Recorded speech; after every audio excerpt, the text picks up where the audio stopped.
कहते हैं अगर कोई देवता सबसे जल्दी प्रसन्न होते हैं तो वो हैं खाटू श्याम बाबा, क्योंकि उन्होंने अपना सिर दान देकर सबसे बड़ा बलिदान दिया था। लेकिन ये बलिदान कैसे हुआ, क्यों श्याम बाबा को हारे के सहारे जीत दिलाने वाले कहा जाता है, ये कहानी बहुत कम लोग जानते हैं। बहुत समय पहले की बात है, महाभारत का समय था। गुजरात के एक गांव में घूमते हुए भगवान शिव ने एक वरदान दिया।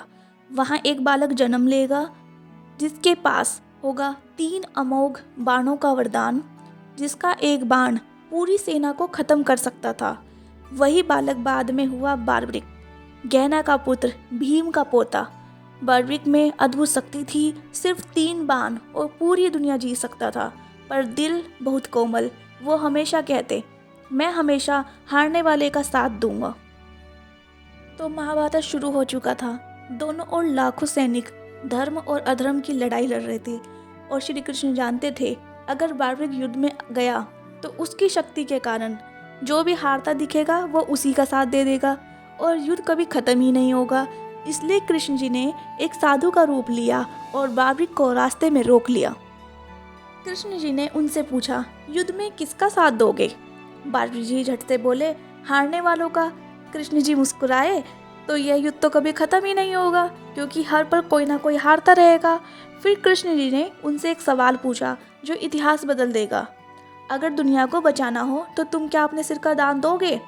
तो बाबूजी ने एक पल भी नहीं सोचा और सीधा बोल दिया, अगर यह धर्म के लिए है तो मेरा सर ले लीजिए। और यही वह पल था जिसने उन्हें बना दिया खाटू श्याम बाबा। कृष्ण जी बहुत प्रसन्न हुए और उन्होंने कहा, आज से तुम श्याम कहलाओगे और कलयुग में मेरी ही तरह पूजे जाओगे। जो भी तुम्हें सच्चे दिल से याद करेगा उसकी मनोकामना मैं तुम्हारे नाम से पूरी करूँगा।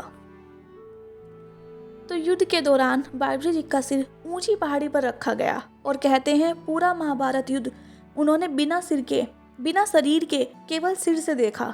युद्ध समाप्त होने के बाद कृष्ण जी ने आशीर्वाद देते हुए कहा, जिस तरह तुमने सबका दुख सुना, अब कलयुग में जो भी दुखी होकर खाटू श्याम का नाम लेगा उसका दुख मैं तुमसे दूर कराऊंगा।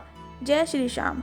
इसलिए आज भी खाटू श्याम जी के दरबार में जब कोई टूट कर जाता है तो कहते हैं, हारे के सहारे जीत दिलाने वाले श्याम बाबा सब संभाल लेते हैं। और उन्हीं के लिए वरदान से श्याम बाबा आज भी लाखों भक्तों की हर मनोकामना पूरी करते हैं। जय हो श्री श्याम बाबा। तो दोस्तों, अगर आपको ये श्याम बाबा की कहानी पसंद आई हो तो कमेंट में जय श्री श्याम लिखना मत भूलें, और ऐसी ही भक्ति और मिरेकल स्टोरी के लिए चैनल को जरूर सब्सक्राइब करें। धन्यवाद।